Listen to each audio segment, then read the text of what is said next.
মতো, পোশাক পরে তো খ্রিস্টানদের মতো, বিশ্বাস করে তো কুত্তার মতো, একটাও নবীর তরিকা মানে না। আর বলে নবী তোমাকে ছাড়বো না, মুতে পানি নেব না। ঠিক না ভুল বলো? এ মুসলমান ভাইরাই আমার, তবে দাড়িওয়ালা লোক যারা আছেন বাবা, কিছু কিছু যুবকরা দাড়ি রাখে। 3 নম্বর নবীর প্রেমিক হলো তারা, আমি নবী শিখিয়েছি খাবারের আগে দোয়া পড়ে খাবার খেতে হয়, খাবার শেষে দোয়া শেষ করে আবার দোয়া পড়তে হয়। বাথরুমে যাওয়ার সময় বাম পা দেবে আর দোয়া পড়বে, বাথরুম থেকে বার হওয়ার সময় দোয়া আছে না নাই? কথা বলে না কেন? মসজিদে ঢোকার সময় দোয়া আছে, মসজিদ থেকে বার হওয়ার সময় দোয়া, ঘুমানোর আগে দোয়া আছে, ঘুম থেকে ওঠার পরে আবার দোয়া আছে। এই মাসনুন দোয়াগুলো পড়ে যারা, 3 নম্বর নমুনা হলো নবীর প্রেমিক হলো তারা। কুকুর বিড়াল গরু ছাগল খাবার আগে বিসমিল্লাহ বলে খাবার খায়। গরু ছাগল কুকুর বিড়াল ঘুম থেকে উঠে আল্লাহর শুকরিয়া আদায় করে, খাবার যখন খায় চেটে পুটে সুন্নত আদায় করে খায়। গরু ছাগল কুকুর বিড়াল বিশ্বাস করে পানি নিতে হয়। তোমার আমার গ্রামের সমাজের ছেলেরা যারা, নওজোয়ান যুবক যারা খাবার খায় তো বেঈমানের মতো, চলাফেরা করে তো ইহুদিদের মতো, পোশাক পরে তো খ্রিস্টানদের মতো, বিশ্বাস করে তো কুত্তার মতো, একটাও নবীর তরিকা মানে না। আর বলে নবী তোমাকে ছাড়বো না, মুতে পানি নেব না। ঠিক না ভুল বলো? এ মুসলমান ভাইরাই আমার, তবে দাড়িওয়ালা লোক যারা আছেন বাবা, কিছু কিছু যুবকরা দাড়ি রাখে, হিন্দুরাও দেখি দাড়ি রাখছে, আমার কিছু কিছু মুরব্বী বাপরাও দাড়ি রেখেছে। কিছু মানুষ দাড়ি রাখে আল্লাহকে সন্তুষ্ট করার জন্য, আবার কিছু মানুষ দাড়ি রাখে চিটিংবাজি করার জন্য। কথা বলে না কেন? আপনি বিশ্বাস করবেন দাড়িওয়ালা লোক ভালো লোক। এই তো কয়েকদিন আগে, সপ্তাহ পার হয় নাই, দিনাজপুর গিয়েছিলাম, রায়গঞ্জ বলে স্টেশনে নামলাম। এক টোটোওয়ালা দাড়িওয়ালা পাঞ্জাবি দেখে মনে হলো আল্লাহর ফেরেশতা। চাচা, তার শিলিগুড়ি মোড় যাবো, একটু নিয়ে যাবেন? বলো বাবা এসো বাবা। কিন্তু চাচা ভাঙানি নাই, খুচরা নাই, 500 টাকার নোট। বলো অসুবিধা নাই, চালিয়ে দেবো। টোটোতে চেপে গেলাম। হাফ কিলোমিটার যাওয়ার পরে বললাম চাচা 5 মিনিট দাঁড়ান, ওষুধটা নিয়ে আসি। চাচার গালে 1.5 হাত দাড়ি, লম্বা পাঞ্জাবি আছে। 500 টাকার নোট দিয়েছি। চাচা বলছে বাবা তুমি ওষুধটা নিয়ে এসো। টাকাটা ভাঙাই। যেমনই ওষুধ আনতে গেলাম, 5 মিনিটের জায়গায় 7 মিনিট হয়ে যেমনই ফিরে এসেছি, চাচা নাই। চাচা নাই। এ মুসলমান ভাইরা আমার, এবারে আপনি দেখেন আল্লাহর নবীর যখন 8 দিন বয়স হয়েছিল, আল্লাহর নবীকে মা হালিমা নিয়ে গিয়েছিল তায়েফ শহরে। তায়েফ শহরে নিয়ে যাওয়ার পর মা হালিমাতু সাইয়্যিদা যতবার স্তনে মুখ লাগায়, নবী আমার ডান দিকের স্তনে নবী মুখ লাগিয়ে দুধ পান করে, বাম দিকের স্তনে কোনোদিন নবী মুখ লাগায় না। মা হালিমা চিন্তা করেন, তাই তো ডক্টরি কবিরাজি করে, রোগ ধরা পড়ে না। দয়ার নবী আমার শিশুকালে তোমাকে আমাকে শিখিয়ে দিয়ে গেল, আর মা হালিমাকে শুনিয়ে দিল, ওরে মা হালিমা, তোমার বাম দিকের স্তনে কোনো রোগ হয়নি রে মা, কারণ আমি তোমার পেটে ধরা সন্তান নয়, তোমার এক পেটে ধরা সন্তান আছে, তার নাম হলো আব্দুল্লাহ। আমি যদি 2 স্তনে মুখ লাগিয়ে দুধ পান করে, ওরে মা, ভাইয়ের হক মারা হবে, আর পৃথিবীর জমিনে হক মেরে খাই যারা, জান্নাত পাবে না তারা। আপনার গ্রামের মানুষ তো অনেক ভালো, প্রতি বছরে বছরে হায়ার করা মৌলবি নিয়ে আসে, তাগড়াই তাগড়াই হুজুর আসে, সাংঘাতিক ওয়াজ নসিহত করে, ওয়াজ হয়ে গেল, যেমন কারালিস তেমন বেকা হয়ে গেল। এখানকার মানুষ তো ভালো, জমির আল কেটে কেটে জমি বড় করে, করে না?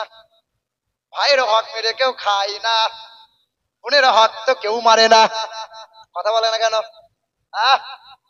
আমার গায়ের গফুর আলী, আমার গায়ের গফুর আলী হজে গেলেন বেটা,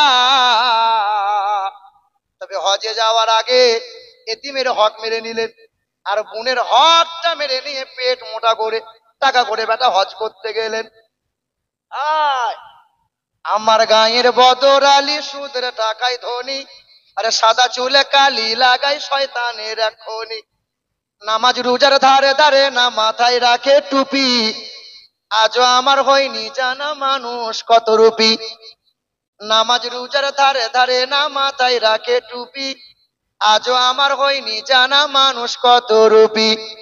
জুম্মাবারের মুসল্লি সে সামনে গিয়ে বসে, আর তসবিহ হাতে মনে মনে টাকার হিসেব করে, আর কাবা ঘরে গিয়ে তিনি তাওয়াফ করেন গো।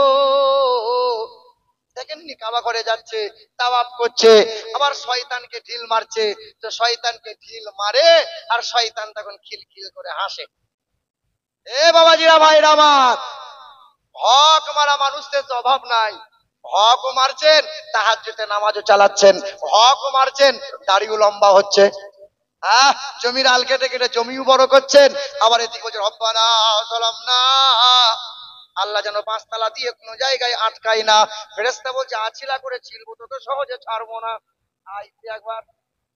এ বাবাজিরা ভাইরা আমার, বাপ মারা গেছে, 3 ভাই আর 2 বোন, মরে যাওয়ার সাথে সাথে জমি জায়গা বন্টন হচ্ছে, ভাগ হচ্ছে। আপন বোনটা এসে বলেছিল ভাই আমার সম্পত্তি কই? তখন ভাই বলে আমার বাড়ি বেড়াতে আসবি না, খাবি না আমার বাড়িতে, তুই আবার সম্পত্তি ভাগ নিবি কিরে? সকালবেলায় বোনটা মুখ ভারী করে চলে গেল। চাচা এখনো বোনের হক মেরে মেরে খাচ্ছে, আর মসজিদে বসে বসে তসবিহ করছে, সুবহানাল্লাহ সুবহানাল্লাহ। ফেরেশতা বলছে একবার আয়, তোর জন্য আছলা বাঁশ রেডি করে রেখেছে, আয় তুই একবার। এ বাবাজিরা ভাইরা আমার, হক মারা ব্যক্তির জন্য জান্নাত। আর একটা কথা বলে দিই, যারা নামাজ পড়ছেন 5 ওয়াক্ত, নামাজ পড়ার পরে মসজিদ থেকে বেরিয়ে টুপি খুলতে না খুলতে পরে নিন্দা কিবোধ শুরু করে দিলেন। আপনাদের গ্রামে ইমাম সাহেব কে আছেন? ইমাম সাহেব কে আছে? দেখবেন অনেক মানুষ দেখবেন ইমামের পিছনে নামাজ পড়ে আবার ইমামের নিন্দাও করে। করে কি করে না বলেন? এই যে জালসা হচ্ছে, কিছু মানুষ চাইছে জলসা গোলমালে যাক, আবার কিছু মানুষ চাইছে আল্লাহ বছরে একবার দিয়েছি, চান্স দাও আল্লাহ। কি বলছেন বলেন? গ্রামে চায়ের দোকানে বসে বসে খুব আলোচনা হচ্ছে, জলসা করে কি হবে, মানে ফাংশন দিলে ভালো হয়, পঞ্চরসের গান দিলে মনে হয় খুব ভালো হতো। এরা মুসলমান হয় কি করে বাপ? এ মুসলমান ভাইরা আমার, পৃথিবীর জমিনে সেই প্রথম থেকে 3টে দল বেরিয়েছে। একটা হলো কাফের, যে ডাইরেক্ট বিরোধিতা করেছে, আর একটা হলো মুনাফিকের দল, যে পিছনে সব সময় মুনাফিকি করে দ্বন্দ্ব লাগানোর চেষ্টা করেছে, আর একটা হলো মুমিনের দল। মুমিন সব সময় পিছনে বলো সামনে বলো সব জায়গাতে নবীর স্লোগান দিয়েছে, নবীর ভালোবাসাকে জিন্দা রেখেছে। আগামীতেও মুমিন উচ্চ স্বরে দাঁড়াবে, উচ্চ কণ্ঠে নবীর স্লোগান দেবে, আল্লাহর নামে ধ্বনি দেবে।